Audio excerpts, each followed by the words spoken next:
Welcome to Your Brand Amplified, the podcast where we interview marketers, publicists, and brands to learn their stories, what makes them tick, and tips and tricks that make a difference.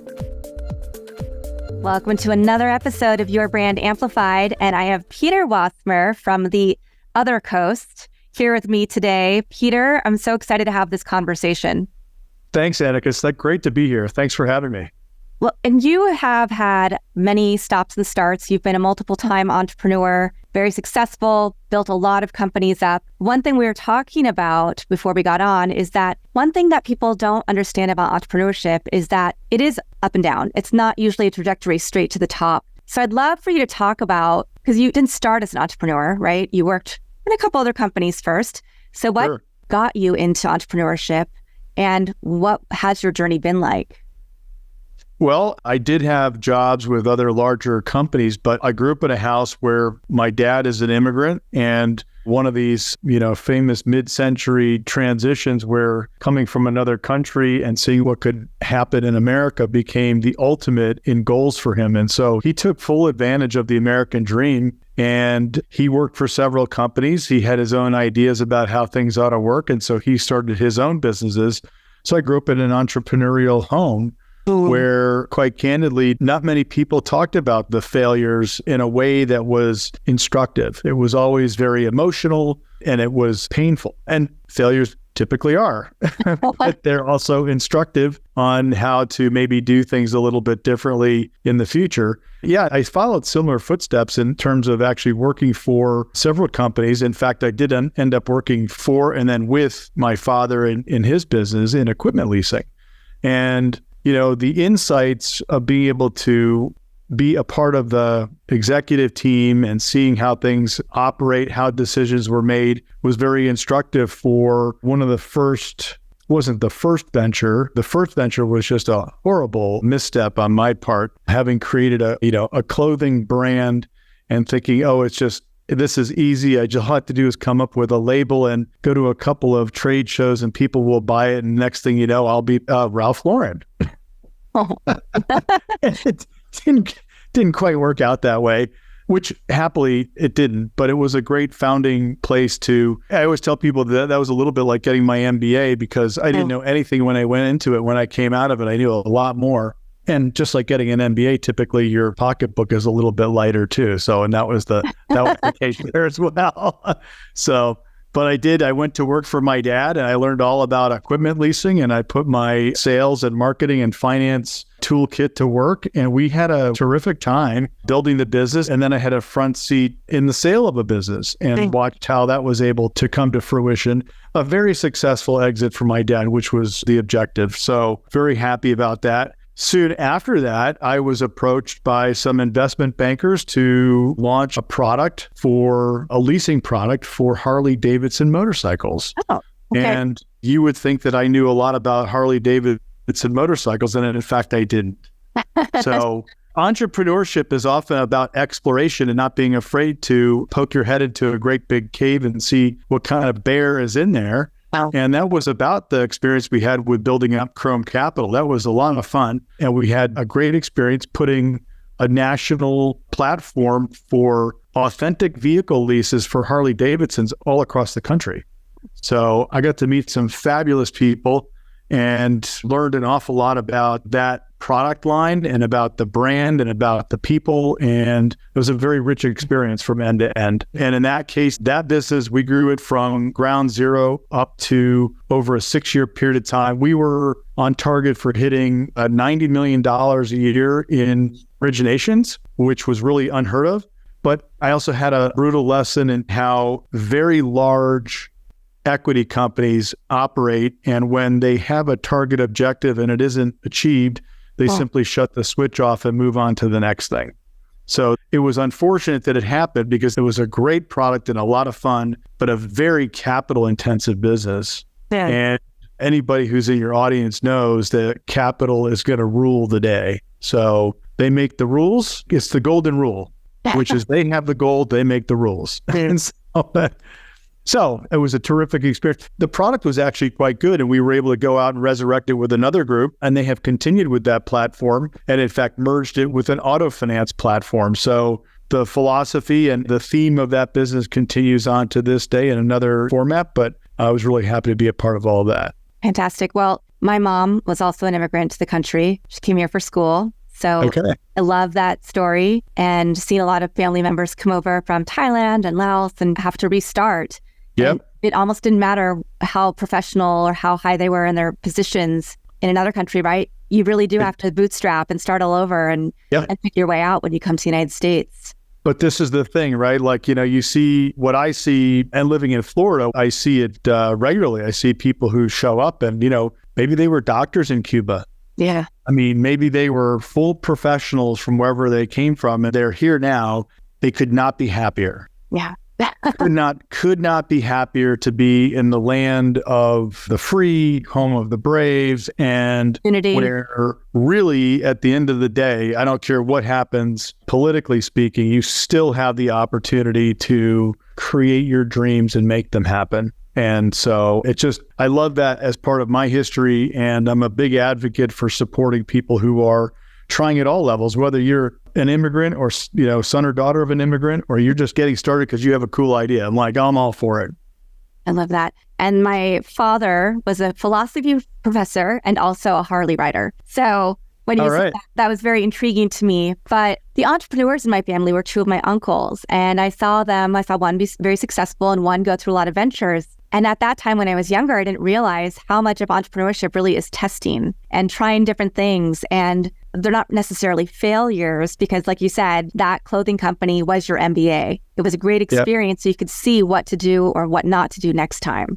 100%. Yeah. I mean, and even when I worked with my dad in our leasing company, it was a company that was started back in the 90s, and they just didn't have systems in place that were all tied together. And so one of the single most important instructive components of building out the Harley-Davidson leasing company was the resources that we had at the equipment leasing company. When I looked at starting a new one, I said, well, look, if we're going to do it, these are the things that I have to have. I can't take this old model and apply it to this. I need things to be modern. And so from basically the back of a napkin, I said, not knowing something about the business was a really interesting way to approach it, because I wasn't burdened with preconceived ideas about how things needed to happen, right? This was just simply like, if I could get really creative and if I could just do this, this is what I would do. And so that's what we built. And we had one system that all of the information dropped in, and that fed all of the other systems, versus what my history was, which is you'd have one transaction that would have to get entered into 5 different systems. I said, well, we need to reverse that. We need it all to go into one funnel. And that was cool. And then we had to look at, well, how does this going to operate at the customer level? How's a dealer going to actually know and understand what's happening? And what we found out very quickly was motorcycle dealers know an awful lot about the riders, and they know an awful lot about the motorcycles. Their job in the sales seat is to get the guy on top of the bike or the gal on the bike and get them out the door. And that's where we came into play. Like, we need to make this as super simple and easy of a process as possible for people. So we automated everything. When we look at the platform that we developed, there isn't another auto finance or leasing company out there that automated things to the degree that we did.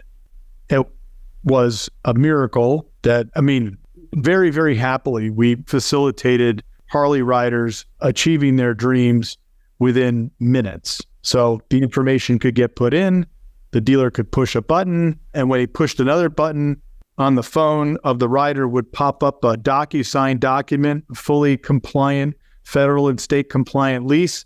He could sign it with his thumb and he'd be done and riding, literally within minutes. So it was a lot of fun to put all that good stuff together. That sounds like it could have implications for a lot of other industries. And I feel like that is part of what you did in your next phase that you're currently in, correct? Is you figured out how to automate for a lot of other kinds of industries and create positive disruption. Correct. Yeah, I love that phrase, positive disruption. What we're disrupting is this paper. It's funny. I was walking around my pool, and I'm fortunate. I live in Florida. We have a pool. And so walking around it one night, and we had just put in a new light, and I bought one of these really fancy lights that changes colors and stuff. And it wasn't on. And I thought, well, maybe it's turned off. And I went in and I said, no, it's actually turned on. And I'm like, okay, it's out. So I'll have to call the guy and have him come repair it. And so anyways, long story short, I never heard back from anybody, but 30 days later, I went back out and the light was on. I thought, oh, great. Maybe it was just a short or something. And no, it actually, somebody did come and took care of it. And then, because I found out because there was a bill in my mailbox the next day. I was like, well, there has to be a better way. And by the way, I would like to know when they come. And when they come, I'd like to know, like, is it okay for my nieces and nephews when they come over? Is it okay for them to jump in the pool, right? So just give me some basic notification about this stuff. So I started putting 2 and 2 and 3 together, and we started coming up with this triangulated relationship where, as a consumer, I'd like to know about my services that happen. And then we looked into the businesses, initially into the pool service business. And I actually talked to the company. I talked to the founder and his son, and they said, no, this is something that we really need to have. So I put together a platform that automates scheduling and dispatching. It automates customer invoicing. It automatically is able to pull money in for the company, deposit it directly into their account. And it automates customer communications in the same way that Uber does. So what I tell people is we're really democratizing business process automation for the small and medium-sized service business. So we built it agnostically. We have pool service businesses that are on it, lawn care companies, pest control companies, home cleaning. So there's a series of these I call them regular interval service companies. And because they deliver, a traditional service company is an appointment-driven business. They address an acute problem. If your water heater blows up, you call the plumber, he comes and fixes it, gives you an invoice, you pay him, you're done. These businesses are regular and ongoing services that are provided. You simply pay them what's really like a subscription, right? You really just pay monthly subscription. And so they come and show up, and they just need a different set of tools in order to help manage the business well. Interesting. And I love that, because service-based businesses, people forget about them, but they really are so important. And those are jobs. Those are people we always need to have, that kind of skilled labor, right? Yep. Yeah. And I think, so one of the things that we run into with a lot of the companies is they have a hard time with, recruiting, attracting, and retaining really good employees. And in my business, I have found that if you give an employee the tools that they need so that they can do their job better, they'll keep coming back and doing their job, because there's a reward attached to, it's not just a financial reward, but it's actually an acknowledgement that you're doing a good job. As an example, in the tech, so there's 3 parts of our platform. One of them is the traditional admin panel. The other one is a technician app where he gets his dispatch delivered to him every morning when he opens it up. And then there's the customer app, which is where you get the push notifications, and you can pay for your service on there with your thumb. But the thing that is important related to what you just said was that we can actually provide a rating for the service. Yeah. And by the way, it's a rating that doesn't go to Google and Yelp. It stays internal with the company. So it's a management tool. How great would that be to sit down and talk to your employee and go, look, I'm just really impressed. You've got 5 stars all week long. Yeah. Nobody has that. Nobody has the ability to tell a guy or a gal who's working for them how well they're doing based upon the feedback from the actual customers. So we have a pool company, and he just thinks that, this Pro Valet platform is the greatest management tool he's ever seen before. So I love that. Validates everything that we thought about. So definitely. Well, when you're thinking of this concept, because I know that there are technical and non-technical founders, right? So people who have the idea of, they know what the technology, they want it to look like and do, but they might not have the engineering background, the computer science background. So did you have a computer science or engineering background? How did you figure out how to put all this stuff together?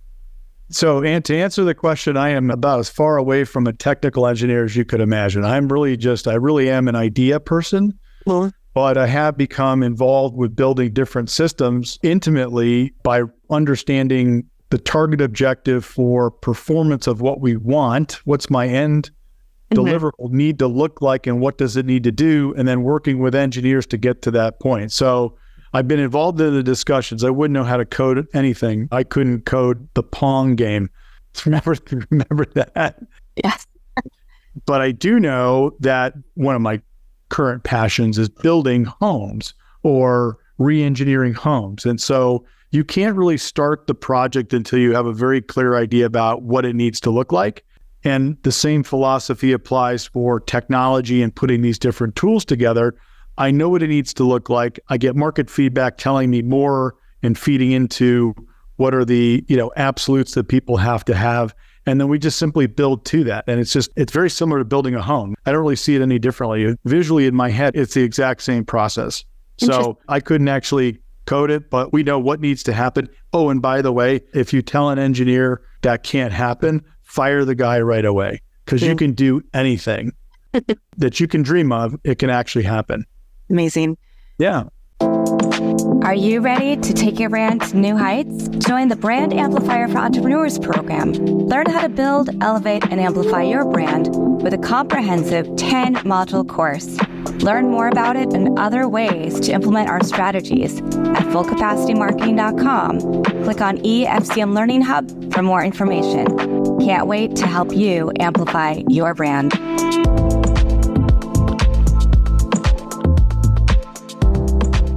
Now, a lot of the service-based industry also is old school, as you said, paper, pen, antiquated systems. You think of like the Yellow Pages. Yeah, they might have a website, but maybe it's not that much better than what you would have seen in an ad, right? Back in the old days, the Yellow Pages. Yeah. So how hard was it, if it was, to get people to transition? Like, what was your process for sales and marketing, and to get them to market test and to realize this would be a value add? It would save them time, that it wouldn't be too onerous for them to learn the systems?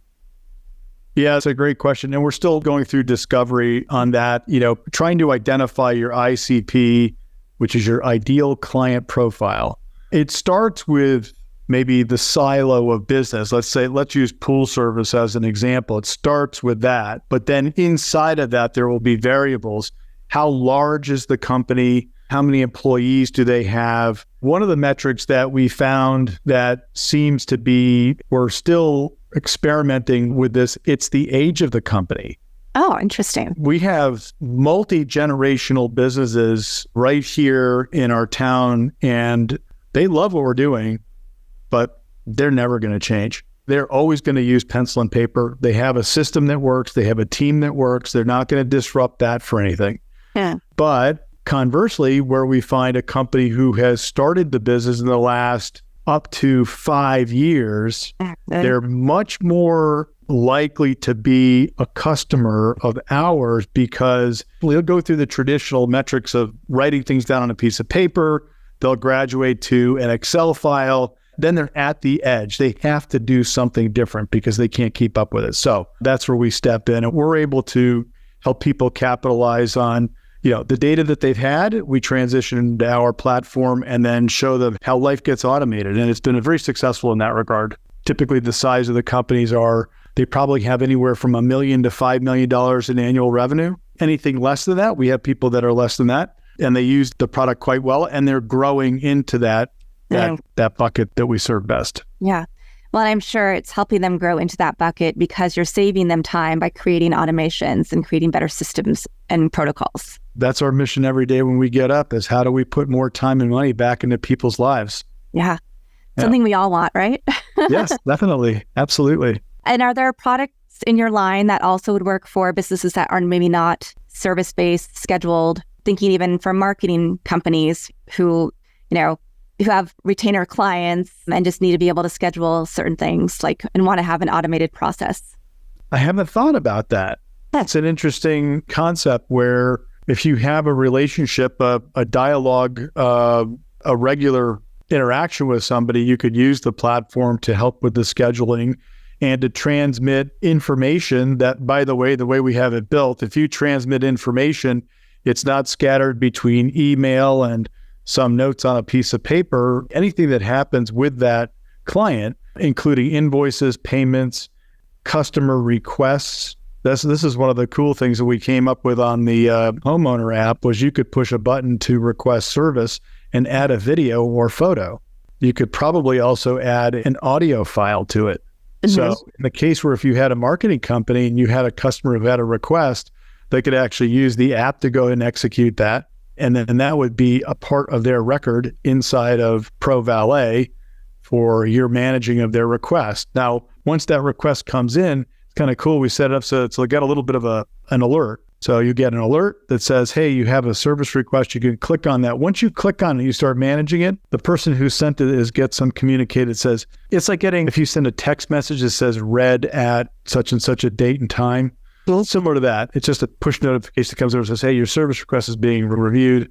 And then when you schedule it for, something down the road, you'll get another notification that says, yeah, your service request has been scheduled for X date. So it gets attended to. Yeah. I imagine there's something there. I haven't explored that very deeply with anybody, but yeah, I just I'm think wide open to it. I think about the process of, we might have different tools, right? Maybe you use Asana or Monday or use some kind of tool like that. And then you have a CRM separate from that. And then maybe you have a Google Drive where you're inputting things. And then you use another system to create output reports and do invoicing. But that's a lot of different systems. So how much nicer would it be if you had one system that popped up and said, oh, your report for this client is due in 10 days. And then it sends them a request for a meeting. They can schedule a meeting and it's all a little more automated. So anyway, an idea for you to think about. Yeah, I like that. I like that a lot. I think that's one of the benefits that we're delivering right now to people is, and we talk about this, Pro Valet is the single lens through which a company can manage their entire service business. Yeah. And so you just hit the nail on the head very elegantly, talking about the various systems we all have for our businesses. If I can put them all into one lens, there's a much more efficient way to run and have business knowledge. There's business data in there that we make available to people. So yeah, it's a very cool thing that you just said. I like that. Thank you. All right. Well, we'll have to continue this conversation.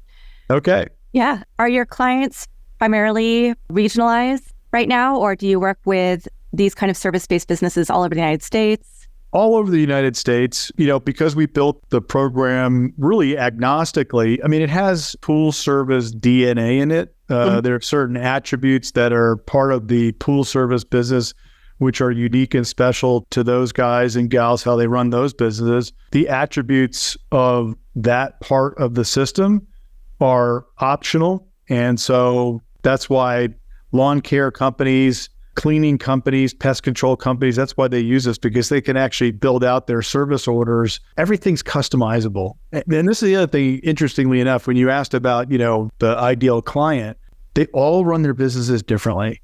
Mm-hmm. It all starts with the founder. What's important to the founder of that business? And we adopted the philosophy early on that said, we're not going to tell anybody how to run their business.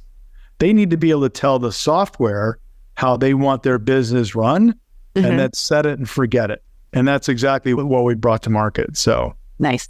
Yeah.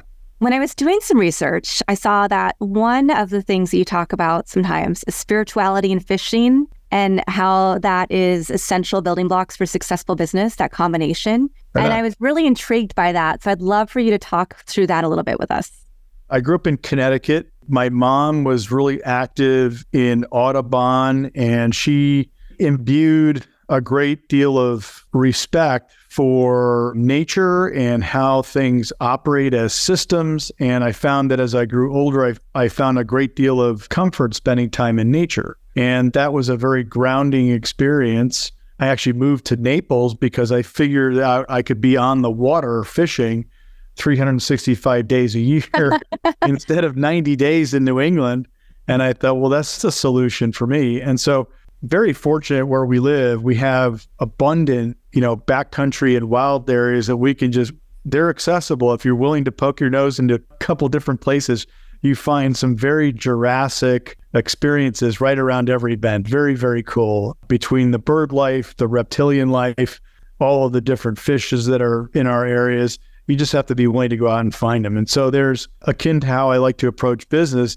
I'm not afraid to explore, and I'm not afraid to go ahead and stick my nose into different places. I haven't yet had my hand or my head ripped off by something in nature. So far, so good. But yeah, I really appreciate being in nature. And here, fishing seems to be the easiest, most accessible way to do that. Fantastic. Yeah. Yeah. And so is it being in nature that rejuvenates you and helps you come up with the creative ideas and concepts to pour back into your business? I think one of the things that happens in nature is I see how things work together. And if we're inclined to not get too involved, it's really a miracle how things operate quite well without our interference. Yeah. And so that same philosophy comes to bear actually in the software that we've developed. I'm not interested in telling somebody how to run their business. You know how to run your business. But here's a tool that you can tell how you want your business to run. Let it naturally run the way it's supposed to run without a lot of artificial interference, including losing things on a piece of paper or, it drives me crazy that people want to try to operate their business using texting as their tool to communicate with people, because although it can have some effect, it's lost, right? We don't have a history of the services that we provide to people that we care about. And I think that's important. If somebody has a question about what happened 2 months ago, I should be able to just look at them and know what's happening. Although that doesn't correlate with nature necessarily, there's a seasonality to nature that wants to know, how did things happen last season at this time? Are the tides higher or lower? The oysters depend on that, and the oysters depend on that, and therefore the fishes that grow up in the oysters depend on it. So there's some cyclicality to it, I suppose we want to make sure is part of what we are involved with. Yeah, and I think that's a great word, and it's a great point, because you're talking about this symbiosis between the ecosystem and everything in nature, but then also seasonality, right? Yes. And cyclical nature. I read some books on that as well, and how we need to remember that we also are animals. It's for us to think about that. So maybe in the winter, even though we both live in beach communities, it does get darker earlier. And so we have to think about, well, what does that mean? Do we need it? Does that mean it's time for us to do a little reset, to be a little more intentional, to think about how we want to move forward, right? And then the next season, spring, everything's growing. And so then that's a great time for us to get those creative ideas that we've been incubating out. Yeah. I went to a conference, this was a long time ago, but this CEO gave a great presentation. It was her observation about how Americans in business, how they operate. It was an observation about how, as a woman in business, there was an expectation that she was to keep up with all the men. And there was an expectation that, by the way, both men and women had to just continue to go, go, go, go, go, go, go, go, go. Yeah. And I think she was Japanese. And she said, I have a lot of history in understanding how nature works. And she said, it is absolutely impossible to jump up and leap forward if you're in a constant state of trying to leap. You have to crouch down. So it was this very yin and yang conversation about, we have to have those seasonality. Seasonality is really important in order to be successful. Interestingly enough, one of the things we talked about before we came on was, this perception about success and how it's just things just shoot straight up, right? And it doesn't happen that way. There's a lot of cyclicality to it. I love Ray Dalio is a guy that I've listened to a lot. He talks about how, there are a lot of curlicues on the way up that ladder. The only way you keep going up is that you actually reflect on what's working, what's not working. And then you make the changes, then you get to the next level and you continue to do that. So I think nature's a good model for that. Yeah. So what's next for you and for Pro Valet? We're in this really uncomfortable place where we're growing a business. If we wanted to grow it quickly and add a lot more companies to the platform, we need marketing money. Yeah. And so cyclicality, we're in the lowest, well, it's always terrible after the party's over, but we're at a very low point right now from an interest perspective from the VC and private equity world. Everybody's really tightened things up. They're not really sure what's going to happen with the economy. And I get that. But I also find it to be really interesting that I continue to get solicitations from them looking to see if there's, maybe we should talk about, your business and what kind of investment you'd like to have. So there's a ton of resources sitting there that have been raised since 2021 when things were really rocking and rolling. They raised a lot of money. A lot of general partners are in these funds. And their expectation is you're going to do something with the money. You're going to have to invest it. Right. And so despite the fact that it's very dark and bleak and everybody thinks that henny penny, the sky is falling, there's still a lot of people out there looking to invest. So we're optimistic and continue to plow forward on adding new companies and continuing to build traction and continuing to learn and refine, and we'll keep going. Fantastic. All right. Well, to be continued. We'll have to hear back from you and see where you are in a year. That'd be great. I'd really appreciate coming back and talking to you then. Yeah, I'd love that. But I always ask this question, and I think you probably have something teed up, but I'd love to find out if you have a favorite quote or mantra, verse, words that you live by that help you keep going every day. So my dad, he went through a terrible time in his business, and his job was to restart it, basically. And it's a quote by Goethe, and it says, if you can think it, begin it, because it has boldness and genius in it. And if you think about something you think it's a cool idea, you should chase it and see if it's something that works. And by the way, I don't advocate that somebody go in without doing some planning and some product research, but if you think about something, you should begin it because it does. It has boldness and genius in it. I'm a big advocate, even with my employees in particular, I'm less apt to give somebody a lot of, overt direction. I'm more inclined to work with them on the target objective and let their God-given talents take them there. And it's remarkable how people respond when you tell them that. You go, look, you have God-given talent. You were hired for a reason because we saw something in you. Use them. How do you want to get to there? Right. Yeah. So I look at, starting businesses the same way. You have a God-given idea, a kernel of an idea, and go for it. Do it. Fantastic. That is some great wisdom for anybody who is trying to figure out how to fit people into a mold, right? Instead of fitting them into a mold, hire them for their talent and let them do what they do best. Hire them for their attitude. Honestly, you can have the best looking resume in the world and their attitude is horrible. Yeah. If they're open and willing, man, that person's going to be dynamite. So definitely. Yeah. Fantastic. Well, what is the easiest way for people to reach you? And I'll put this in the show notes as well. Okay. You can send me a traditional email, peter@provalet.io. You can also look me up on LinkedIn. You can use Pete Wasmer as the tag in after LinkedIn. I'll be right there. Amazing. Yeah.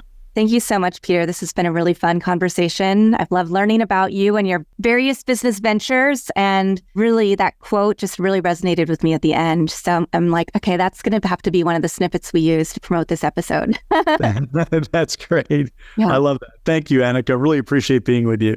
Yeah. And thank you to our audience for coming back and watching or listening to this episode.